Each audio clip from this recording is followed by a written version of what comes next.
ఆదిలాబాద్ జిల్లా బోధ్లో ఉద్రిక్తత చోటు చేసుకుంది. హిందూ మతానికి చెందిన అమ్మాయిని ముస్లిం అబ్బాయి పెళ్లి చేసుకోవడం సంచలనంగా మారింది. అబ్బాయి మైనర్ అయినప్పటికీ రాత్రికి రాత్రే నకిలీ సర్టిఫికేట్ సృష్టించి తమ బిడ్డను వివాహం చేసుకున్నట్లు అమ్మాయి తల్లిదండ్రులు ఆరోపిస్తున్నారు. పోలీసులు సైతం అబ్బాయికే సపోర్ట్ చేశారని ఆరోపిస్తూ పోలీస్ స్టేషన్ ఎదుట ఆందోళనకి దిగారు. అమ్మాయిని తమకు అప్పగించాలని అబ్బాయికి సహకరించిన సిఐని సస్పెండ్ చేయాలని డిమాండ్ చేశారు.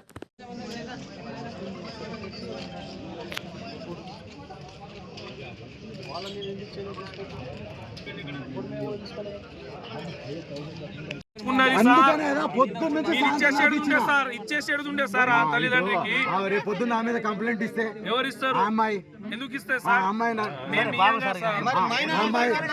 మీద కంప్లైంట్ ఇస్తే మైనర్ అబ్బాయికి ఎట్లా పంపుతారు? మైనర్ గా అబ్బాయి మైనరే. ఇంకో విషయం రాత్రి ఈ సర్టిఫికేట్స్ ఫేక్ అని నిర్ధారించిన తర్వాత సిఐ గారు ఏమన్నారు, ఒక కంప్లైంట్ ఇవ్వండి సార్, దాని మీద మేము ఎంక్వైరీ చేస్తామంటే బోత్కు సంబంధించిన అడ్వకేట్స్ని పిలిచి మరి మేము రెండు కంప్లైంట్స్ ఇచ్చినాం. వితౌట్ ఎనీ ఎంక్వైరీ, ఎలాంటి విచారణ చేయకుండా ఆ అమ్మాయిని తీసుకుపోయి వాళ్ళకి సబ్మిట్ చేయడం జరిగింది.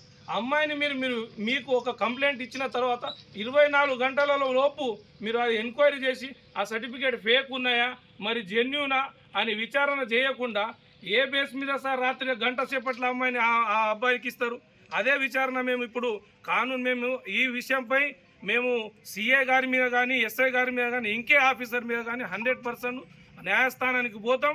వారి మీద చట్టపరంగా చర్యలు తీసుకునే వరకు మేము అసలు బయట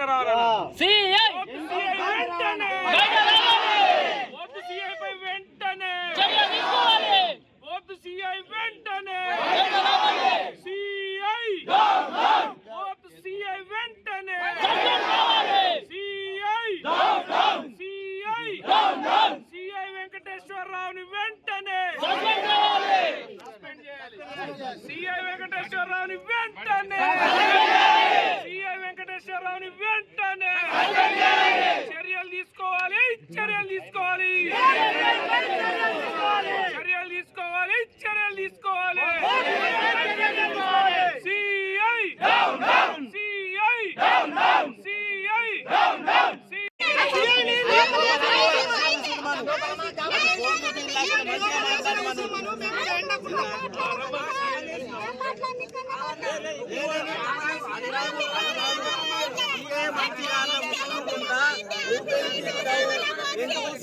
అది చేతి